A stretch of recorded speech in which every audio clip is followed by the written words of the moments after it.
कुछ सोचा नहीं था कि ऐसा ये उनकी पूरी प्री प्लानिंग थी। क्या प्लानिंग थी उनकी, दोनों शादी.com पे मिले थे। 2 दिन तक उस लड़के को मारा, उसके पैरों में सूजन बन गई, सब कुछ हुआ है। 30 लाख रुपए मांगे, करते करते इन्होंने 25 लाख तक दे दिए। लड़के को 2 दिन हवालात में भी रखा। 2 दिन तक हमारा दोस्त यहाँ नहीं आया, उन्होंने ही पकड़ रखा था, वहीं थाने बंद रखा बिना FIR के। अब हमें कल खबर मिली सुबह कि उसने सुसाइड कर लिया।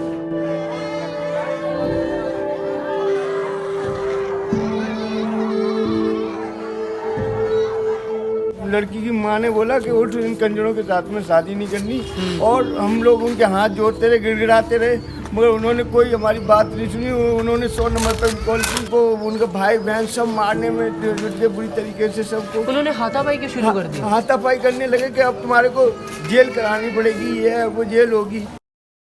नमस्कार, मेरा नाम है हर्षित और आप देख रहे हैं झलको दिल्ली। मैं मौजूद हूँ इस समय मोहन गार्डन, और मोहन गार्डन आके जो एक शर्मनाक वाक्य मैंने सुना है वो शायद इंसानियत और समाज दोनों को शर्मसार कर देगी। समझिए, एक ज़िंदगी का सबसे महत्वपूर्ण पल होता है शादी। शादी में 2 नए परिवार जुड़ते हैं और नई नई जिंदगियाँ शुरू होती हैं और लोगों को असलियत महत्व पता चलता है आने वाली ज़िंदगी का। लेकिन किसी को क्या पता था यही नया महत्व शुरू करने वाली शादी एक दिन एक आदमी की ज़िंदगी के लिए अभिशाप बन जाएगी। मोहन गार्डन में मौजूद हूँ और आपको ये बताऊंगा कि शादी जहाँ पे 2 लोग मिलने वाले थे, एक मामूली सी कहासुनी की वजह से लड़के ने खुदकुशी कर ली। आज उसी पीड़ित परिवार से हम जानने की कोशिश करेंगे असलियत में मामला क्या है, और यहाँ पे जितने भी स्थानीय निवासी हैं उनसे भी जानने की कोशिश करेंगे कि ये आखिर मामला क्या है, और इस मामले की गंभीरता तक जाकर आपको एक निष्कर्ष ज़रूर दिलाएंगे। सर, आपका नाम? मेरा नाम मनोज कुमार है। मैं विनय, मुझको बॉबी बोलते हैं, विनय के नाम से शादी हुई थी जी। मैं उनका बड़ा भाई हूँ। बड़े धूमधाम से शादी हो रही थी, सब कुछ हो रहा था जी। लड़की वो खाना खाते समय तो वो मोबाइल में चीटिंग कर रही थी, तो उसने बोला क्या कर रही हो, कि तुम्हें क्या मतलब है। ऐसी बात पे उसकी माँ 4 चेयर आगे थी, तो उस बोली कि इन कंजरों के साथ में शादी नहीं करनी है, उठ भी उठ। लड़कियों को उठा के नहीं लेगी, और उसके भाई बहन सब चचा मामा वगैरह सब हम लोगों पे हावी हो गए, और 100 नंबर पे कॉल की, पुलिस आई। उन्होंने ना आओ देखा ना ताओ देखा, हाँ। सीधा बोल दिया कि उठो उठो। हाँ, उसने उन्होंने 100 नंबर पे कॉल की। 100 नंबर पे वो हमें समझा बुझा के चले गए कि कुछ नहीं होता, 2-4 घंटे में जो कुछ करना है कर लो। फिर थोड़ी देर बाद खाना, फिर मैंने हाथ पैर जोड़े, बढ़िया पिट गए हम सब लोग। तो 2 पंच उन्हीं के आए, उन्हीं के पक्ष से आए 2 पंच।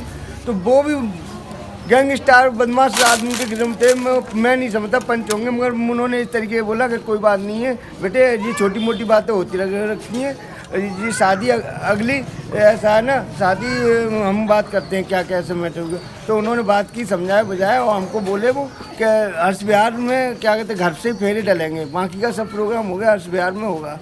तो हर्ष विहार में हमको ले गए, तो वहाँ पे दूल्हा को भी बैठा रखा, बाहर बैठा लिया, और उसको उसकी माँ जान कौन बदमाश किस्म के बंदे आए, और उसको दूल्हे को भी, मेरे भाई को, छोटे भाई को जो दूल्हा बन के बिना गया था, उसको पुलिस उठा ले गई। फुल प्लानिंग थी उन लोगों की। वो कह रहे अब तुम्हारी फील्डिंग बैठा दी, तुम यहाँ से हिल नहीं सकते हो।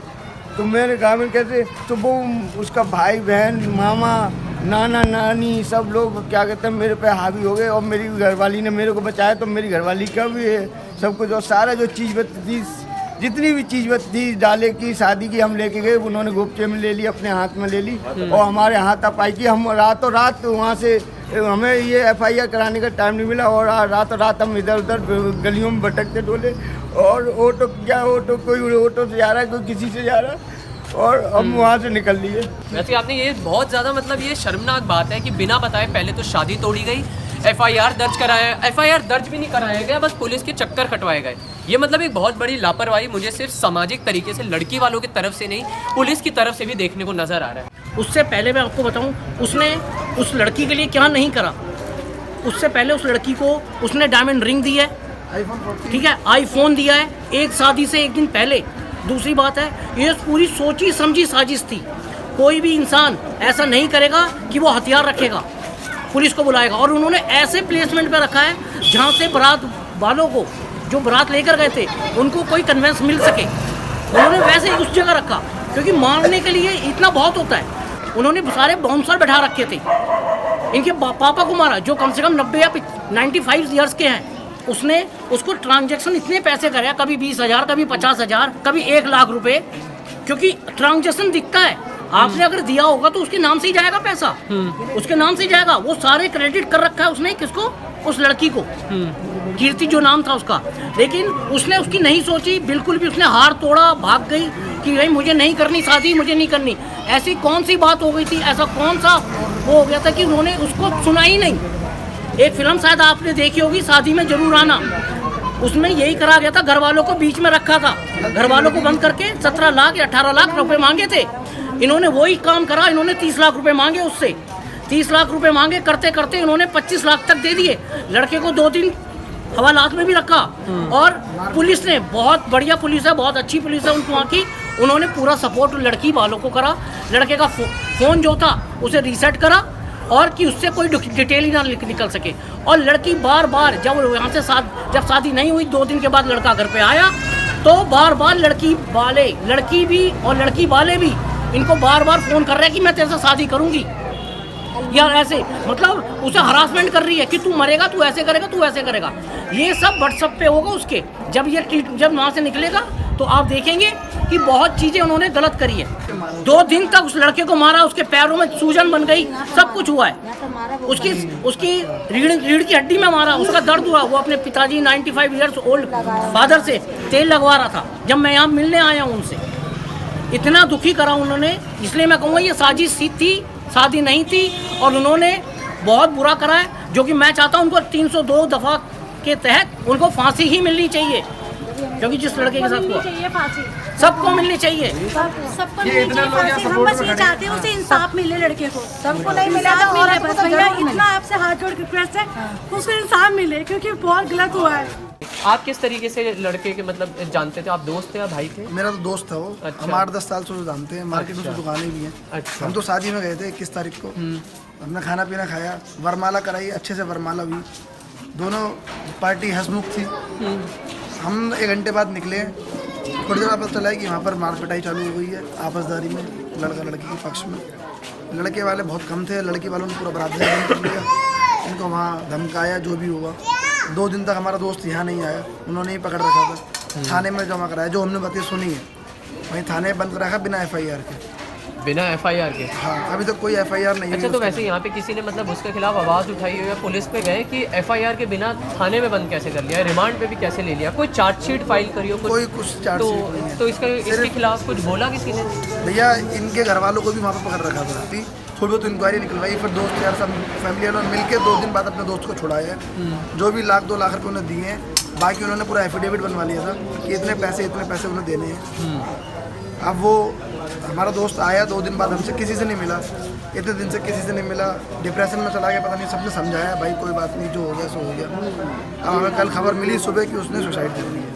मेरा छोटा देवर था, उसके साथ बहुत हादसा करा उन्होंने, अत्याचार बहुत गंदा करा उन्होंने, लड़की टॉर्चर करती रही, इसलिए मेरे बिना ने जान दे दी उसी के प्रति। और हम वहाँ से जान बचा के हमारा सारा कुछ वहीं पर छुड़ा लिया, शादी का जो सामान जेवर सारा कुछ ले लिया वहीं। क्या क्या लिया? एक बार क्या क्या लिया? जेवर और वो जो शादी में सारा सामान जाता है सारा ही ले लिया सारा। हाँ, हम लोगों को मार कूट के पिटाई करके सारा को भगाया। हम भाग के इधर उधर से आए, जो 24 घंटे में घर पे आ पाए, इधर से उधर दौड़ते फिरते हुए घर में आए। आप क्या कह रही थी? इनका भी उतार लिया? इनका भी जेवर उतार लिया सारा, और इन्हें मार पीट के झूठे बहाने ले गए वहाँ पर कि वहाँ पे घर पे जाके फेरे डालेंगे। वहाँ पे इन 3-4 आदमियों को बंद कर लिया और इन्हें खूब मारा है। इनके सारे जेवरात ले लिए और धमकी देते रहे कि अब तुम्हें नहीं छोड़ेंगे। हाँ, मुझे इंसाफ चाहिए, जैसे मेरे बिना ने जैसे जान दी ऐसे ही हमें इंसाफ चाहिए उधर से भी, तब मेरे को शांति है। पैसे की ये क्या बात है? उसने कितना पैसा आप लोगों से जबरन लिया और किस बहाने लिया और कब तक लेते रहे आपसे पैसे? विनय को थाने में बिठा रखा था उन्होंने पहले से ही वहाँ पे साजिश रच रखी थी उन्होंने। तो हम लोगों को फिर उनके बड़े भाई को भी बुला लिया, उनकी मारपीट की, जबरदस्ती उन पर हाँ करवा ली और लिखवा लिया कि इतने इतने तुम्हें पैसे यहाँ पे देने होंगे, तब हम यहाँ से छोड़ूंगा। फिर भी वहाँ पे पिटाई करी उन लोगों ने, तो हम बड़ी मुश्किल से। लोगों ने पिटाई करी? पुलिस वालों ने? ना, उसकी बहन, उसका जीजा, उसका भाई, सारे लोग इकट्ठे थे। थाने के अंदर? नहीं, अलग नर्सरी थी, थाने के बगल में नर्सरी थी, उसमें। पर था तो थाने का हिस्सा? हाँ, था तो थाने का ही बगल में। उसी में वो घर वाले लड़की वाले के मार रहे हैं? हाँ, साइड में ले जाके वहाँ पे बातचीत कर रहे हैं, और थाने के बगल में पुलिस ने कुछ वहाँ पे कार्रवाई नहीं की। जी, कितना पैसा वहाँ पे लिखने के लिए मतलब छुड़ाने के लिए मांगा था, कुछ आइडिया आपको? उन्होंने 30 लाख रुपए मांगे उन्होंने, तो कुछ उन्होंने 15 लाख कैश दिए वहाँ पर, बाकी के 10 लाख रुपए का चेक वगैरह इन्होंने दिए हैं। अच्छा, और फिर जब छूट गए तो उसके बाद भी कुछ पैसे वैसे मांगे थे? हाँ, जी तो जी। उसके बाद भी मेरे विनय को टॉर्चर करती रही वो लड़की, 3-4 दिन से टॉर्चर करती रही वो। तब कल उन्होंने अपने सुसाइटी कर लिया। ऐसा आगे लड़की कोई सी कदम ना उठाए, झूठे में ना फंसाए किसी को। आज हमारी बेटा मरा है मेरी सास का, कल और भी बेटे मरेंगे ऐसी लड़कियों के चक्करों में। उल्टे साजिश करके ना बच्चों को फंसाती है लड़कों को। अब हमारा तो होश उड़ गया कि ऐसा हो क्या सकता। सब कुछ बढ़िया चल रहा था और एकदम से ऐसा हो गया। जब रिश्ता बंधा था दोनों के बीच में, उम्मीद थी कि कुछ इस अरे भैया, पड़ाव पे आ जाएगा या कुछ इस कदम पे आ जाएगा कि ये सब हो जाएगा? सब बहुत खुश थे। आप हमारे दोस्त का इंस्टाग्राम अकाउंट पे रील्स चेक करना, वो लड़का इतना खुश था उस लड़की को लेके। हर रोज़ फ़ोटो डालता था, स्टेटस डालता था। शादी में भी उसने बढ़िया से एंजॉय करा है। ये आपको मैं फ़ोटो दिखा सकता हूँ, दोनों साथ में खूब एंजॉय कर रहे हैं। कुछ सोचा नहीं था कि ऐसा। ये उनकी पूरी प्री प्लानिंग थी। क्या प्लानिंग थी उनकी, दोनों शादी.com पे मिले थे। हमारा दोस्त जैसे भी जैसे उसे प्यार में इतना डूब गया, वो मैंने सुना वो तब भी तैयार था कि भाई मैं शादी करने के लिए तैयार। 2 दिन तक उसे वहाँ पर शेरवानी में रखा, मारा पीटा, जो भी करा। उसकी इज्जत इतनी चलेगी, यानी वो इस सदमे को सह नहीं पाया। जब सुसाइड कर लिया, हाँ जी, उसके बाद कुछ पुलिस कंप्लेंट करी किसी ने? क्या आरोप लगाते हुए कि इतना सब पहले भी हुआ था, लापरवाही हुई थी, तो कोई आरोप लगाते हुए कोई पुलिस कंप्लेंट करी हो या कोई फॉलोअप के लिए कोई पुलिस को डाला? उसके बारे में सर अभी जो ऐसी डेड बॉडी हुई है जिस टाइम, उस टाइम ये क्या नाम है अपना मोहन गार्डन थाने में पड़ता है। यहाँ SHO साहब भी आए थे, सब आए थे, ठीक है। उन्होंने कहा कि भाई हम आगे केस करेंगे। अब वो पोस्टमार्टम के लिए लेके गए हैं। अब देखो उसकी पोस्टमार्टम की रिपोर्ट आएगी। लड़के को अभी डेड बॉडी लेके नहीं आए हैं, अभी वो हाल फिलहाल में घर लेके आने लगे हैं। तो आप उसके बाद उसकी डेड बॉडी का पोस्टमार्टम रिपोर्ट थाने में देंगे। सुसाइड कब कल किया? सुसाइड कल सुबह किया था सर। तो जब पुलिसकर्मी आए हैं ऊपर, मैं भी उनके साथ देख के आया हूँ ऊपर, तो वो भी 3rd फ्लोर पे रस्सी बांध के लटका हुआ था। आपने अपने आंखों से देखा? हाँ जी सर।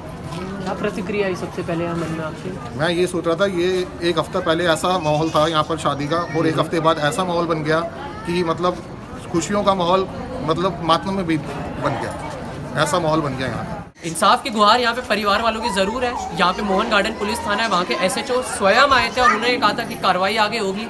आने वाला वक्त ही बताएगा कि कार्रवाई किस हद तक, कितना आगे और कब तक गई है। कैमरा पर्सन रंजीत के साथ मैं हर्षित सिंह तोमर, झलको दिल्ली, मोहन गार्डन दिल्ली।